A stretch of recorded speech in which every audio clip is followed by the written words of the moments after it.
Bom, e começando então as reflexões da nossa noite, como bem o Tony já colocou, o tema que nos coube hoje falar foi sobre a parábola da figueira, que é um dos trechos do Evangelho que Kardec seleciona para inserir no Evangelho segundo o Espiritismo e comentar. Ele está inserido no capítulo 19, isso, 19, A Fé que Transporta Montanhas. E antes da gente entrar propriamente na parábola, na passagem, entendemos o que é que Jesus queria nos mostrar com isso, eu gosto sempre de refletir a escolha de Kardec em colocando os textos que ele escolhe para colocar em determinados capítulos do Evangelho segundo o Espiritismo. Como a gente bem sabe, o Evangelho segundo o Espiritismo é um esforço de Kardec por trazer as lições de Jesus, a moral por trás dos seus ensinamentos, de forma didática, né, construída com um encadeamento lógico ali. E para isso, dentro dos temas que são selecionados, Kardec traz algumas das mensagens do Evangelho e comenta para nós essas mensagens. Não são todas, ele escolhe algumas com propósitos específicos. Então, acho que é sempre bem interessante a gente pensar por que Kardec está colocando justamente essa passagem nesse capítulo ou nesse contexto. Né? Então, a gente está falando de um capítulo sobre a fé. Kardec está discutindo ali a questão da fé e ele traz primeiro a temática da fé em si, né? O poder da fé, a fé religiosa, para a gente entender um pouco sobre isso. E aí, na terceira parte ali desse capítulo, ele coloca justamente a parábola da figueira. E a parábola da figueira, ela é conhecida e talvez cause alguma estranheza para as pessoas, né, num primeiro momento, a gente entender o que Jesus estava fazendo ali, né? Então, vou me permitir ler aqui com vocês a passagem para a gente pensar junto. Então, no item 8, Kardec coloca o trecho aqui do Evangelho de Marcos, no capítulo 11, onde diz o seguinte: E ao outro dia, como saíssem de Betânia, teve fome. Então, Jesus estava saindo de Betânia, teve fome. E tendo visto ao longe uma figueira, foi lá a ver se acharia nela alguma coisa. E quando chegou a ela, nada achou senão folhas, porque não era tempo de figos. E falando-lhe, disse: Nunca jamais alguém coma fruto de ti para sempre. E no outro dia pela manhã, ao passarem pela figueira, viram que ela estava seca até as raízes. Então, lembrando Pedro, disse para Jesus: Olha, mestre, como secou a figueira que tu amaldiçoaste. E respondendo, Jesus lhe disse: Tende fé em Deus. Em verdade vos afirmo que todo o que disser a este monte, tira-te e lança-te ao mar, e isto sem hesitar no seu coração, mas tendo fé de que tudo o que disser sucederá, ele o verá cumprir assim. E aí fica o questionamento, né? Sobre o posicionamento de Jesus, o que é que ele fez, o que aconteceu ali, e a gente pode pensar, poxa, mas Jesus amaldiçoou a figueira? Jesus, qual é esse posicionamento de Jesus, né? É condizente com o que a gente entende da figura do mestre? E aí tem vários meandros para a gente pensar e entender. E ele vai falar no meio disso sobre a fé, né? Tem de fé. Será que ele está falando, poxa, se eu tiver fé, eu vou ser capaz de amaldiçoar figueiras e secá-las também, né? Será que é isso que Jesus está querendo nos colocar? E um primeiro aspecto importante para a gente pensar é sobre o contexto e a época em que Jesus estava. A gente conhece bem nas nossas trajetórias religiosas por aí, entendemos que Jesus tem formas de colocar os seus ensinamentos.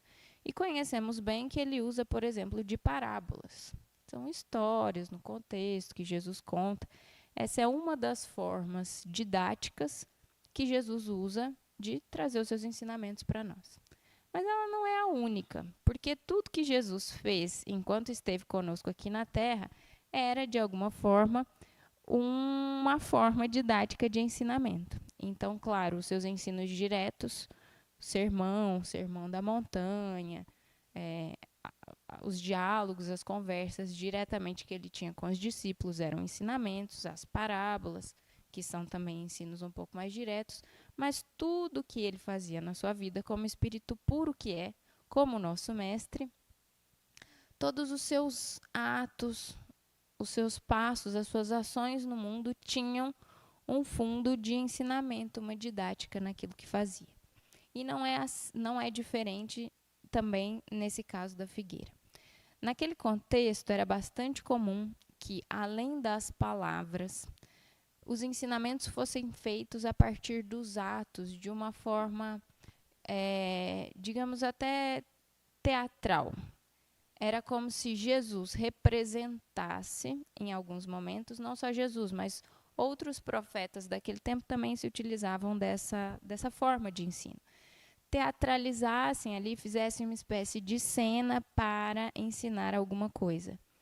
E a gente pode entender o quanto isso tem caráter pedagógico, porque imagina o choque que é a gente vivenciar alguma coisa e olhar e ver aquilo acontecendo e a gente fica assim, o que está acontecendo, né? O que é isso? Jesus secou a figueira? Isso chama atenção, isso é um certo choque que tem aí o seu fundo de didatismo. Então, isso era bastante comum naqueles tempos. Outros profetas também se utilizavam disso. E aí a gente vai entender um pouquinho por que então, acontece esse ato de secar a figueira. No primeiro momento, o texto até diz não era a época de figos. Então, além de tudo, a gente está com uma expectativa que talvez não fosse nem devida naquele momento. Pô, será que Jesus estava esperando uma coisa que nem deveria esperar? Mas aí, dentro, mais uma vez, do contexto, a gente não está acostumado a ver figueira. A gente não vive nesse contexto. Não é parte do nosso país, né, e da nossa vivência conviver com esse tipo de coisas. Mas para aquelas pessoas era. E eles sabiam muito bem como é que funcionava a figueira e a sua frutificação.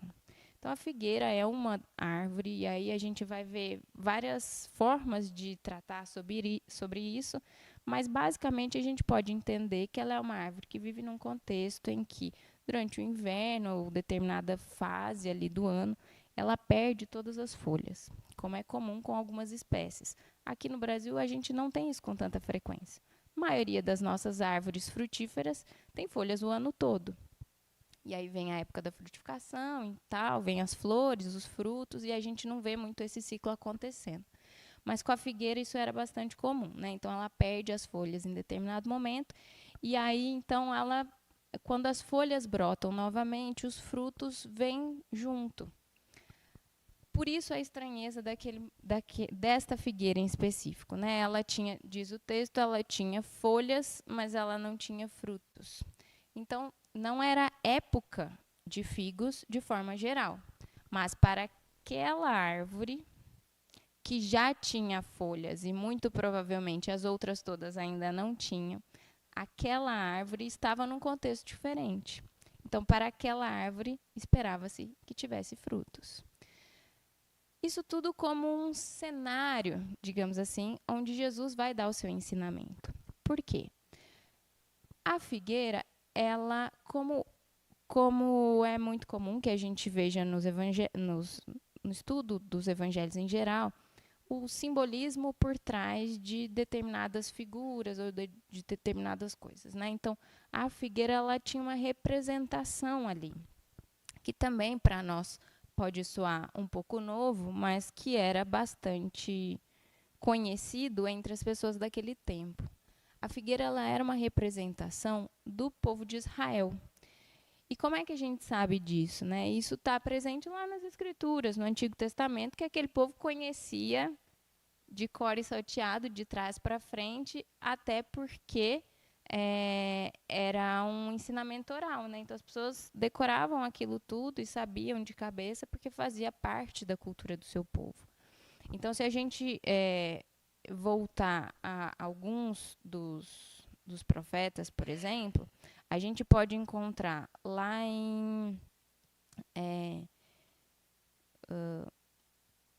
Jeremias capítulo 8, versículo 13.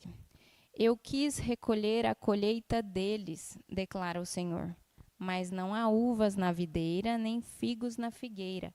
As folhas estão secas. O que lhes dei será tomado deles. Essa aqui não é especificamente essa clareza sobre ser Israel, né, a figueira, mas ela já é uma profecia, digamos assim, daquilo que Jesus vem encenar depois, né, dizendo, olha, essa figueira não tinha frutos. Mas se a gente pegar Miqueias, capítulo 7, versículo 1, falando especificamente de Israel, como se Israel tivesse, é um texto como se ele próprio tivesse dizendo de si, né? E ele diz, que desgraça minha, sou como quem colhe frutos de verão na respiga da vinha. Não há nenhum cacho de uvas para eu provar, nenhum figo novo que eu tanto desejo. Então, essa personificação de Israel como a figueira. E por que que nessa parábola em específico a figura de Israel fica mais exaltada?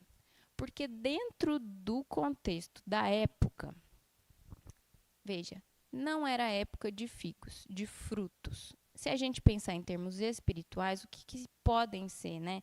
Os frutos espirituais, esse conhecimento disseminado, essa vivência espiritual disseminada. Não era tempo ainda. A gente sabe que na sequência das eras, ou no encadeamento do tempo, a gente tem progresso espiritual. E sabemos, a gente vê no Evangelho segundo o Espiritismo isso muito bem colocado lá no início, que nós estamos inseridos no tronco judaico-cristão no encadeamento de revelações. Então, a primeira vem lá com Moisés, depois a segunda revelação com Jesus, que é esse contexto, para chegarmos depois, nos tempos que estamos hoje, com o Consolador prometido, a doutrina espírita para nós. Neste contexto, lá no início, nós, enquanto humanidade, ainda estávamos num estágio mais inicial. E, por isso, menos fértil, digamos assim, de frutos. Ainda não era tempo de uma frutificação tão profícua. Uma humanidade ainda bastante endurecida, ainda bastante relutante em muitas coisas. Mas, neste contexto, um seio já um pouco mais fértil, onde Jesus vem então estar, que era justamente o seio desse povo de Israel. Então, pensem que num contexto geral, ainda não era muito tempo desses frutos espirituais, né? A gente estava num contexto coletivo um pouco mais desafiador, um pouco mais complicado. Mas dentre todas as árvores que habitavam o nosso planeta, ou que viviam ali naqueles tempos, uma existia já mais propícia, mais pronta à frutificação. Já tinha folhas, que era justamente o seio de Israel ali do povo. Mas ainda assim, Jesus então vem trazer essa crítica, que a gente está falando lá daquele contexto para a gente entender, para depois trazermos ao que isso toca a cada um de nós nos tempos que vivemos hoje, né? Ele vem então ali mostrar a crítica do que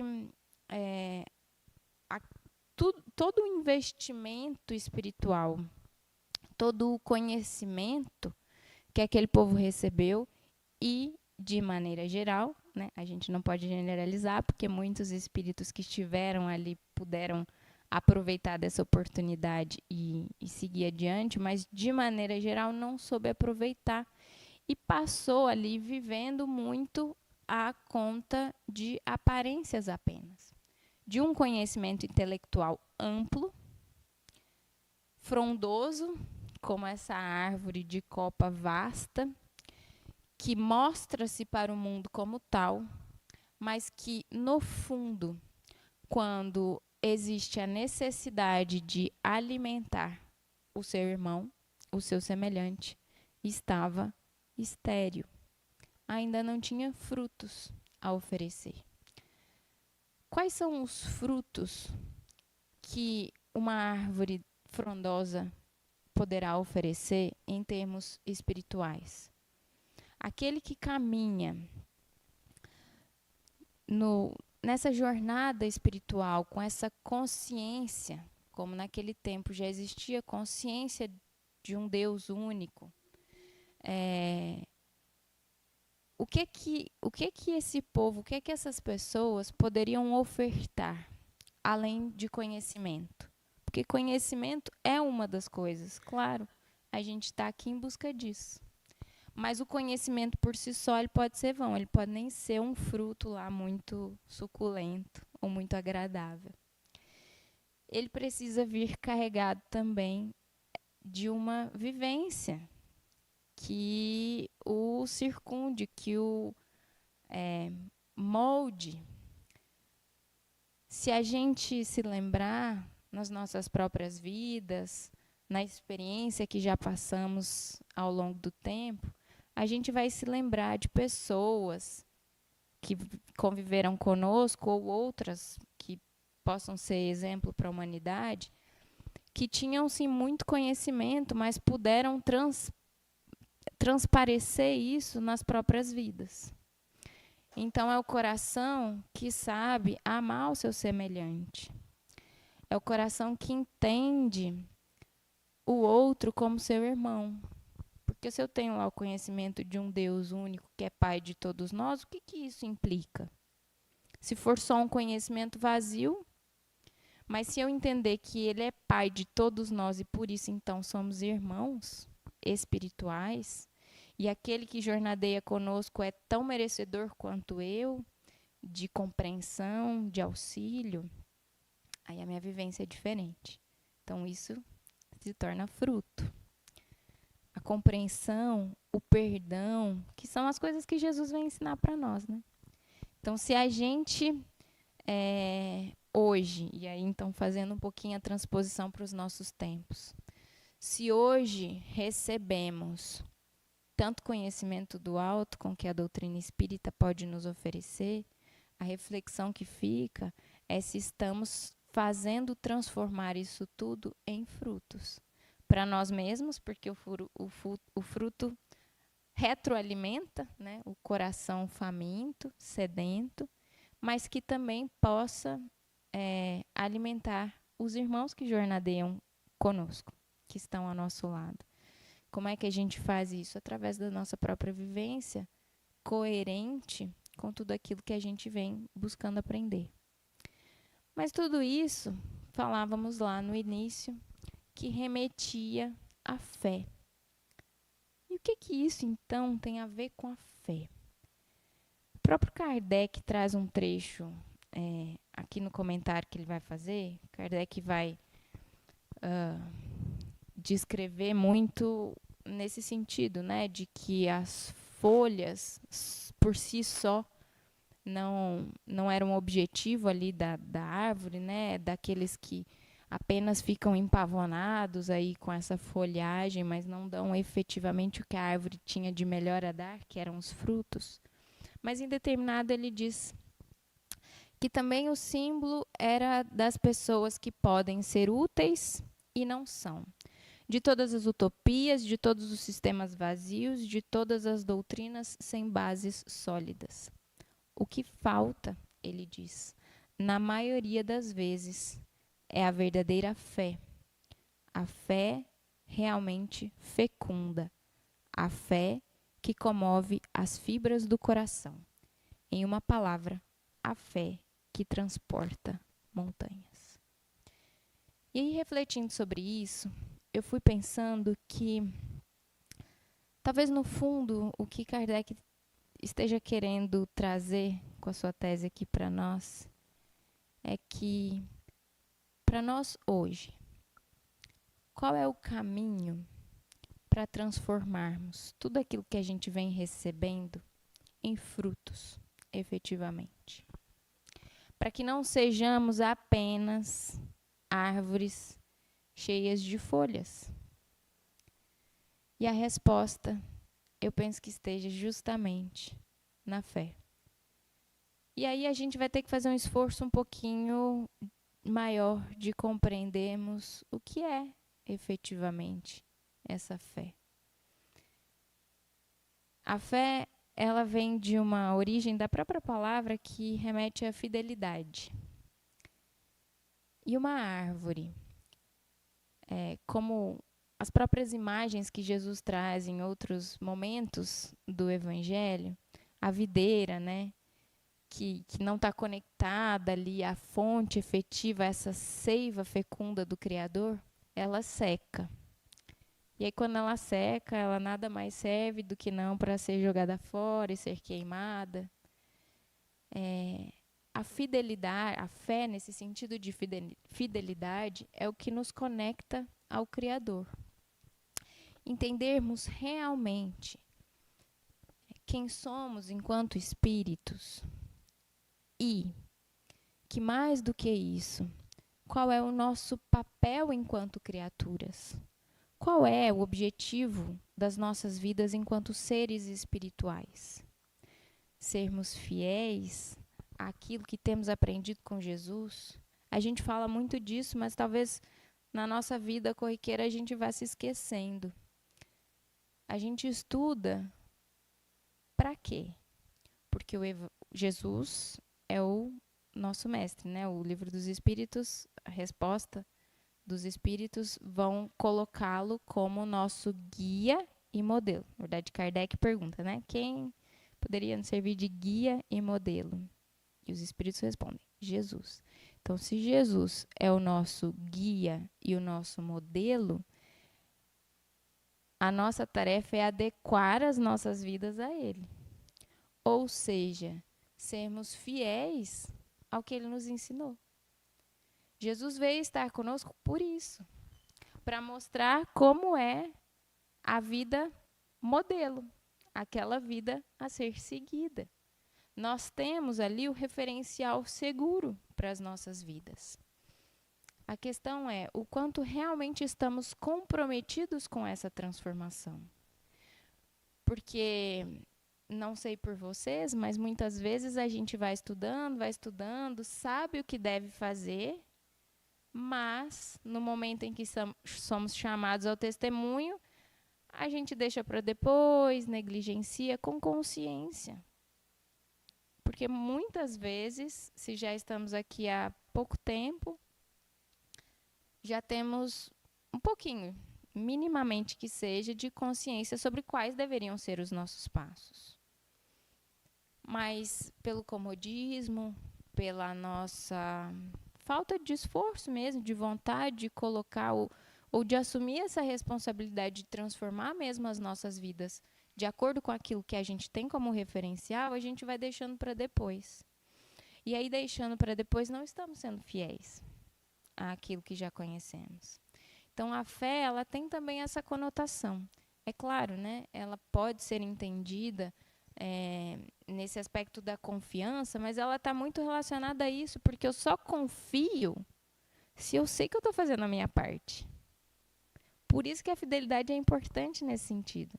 Se eu estou convicta, segura de que estou fazendo o meu máximo, como os espíritos vão dizer, né, ao máximo das nossas forças, se a gente está fazendo isso, a gente também pode confiar em Deus fazendo a parte dele conosco, né?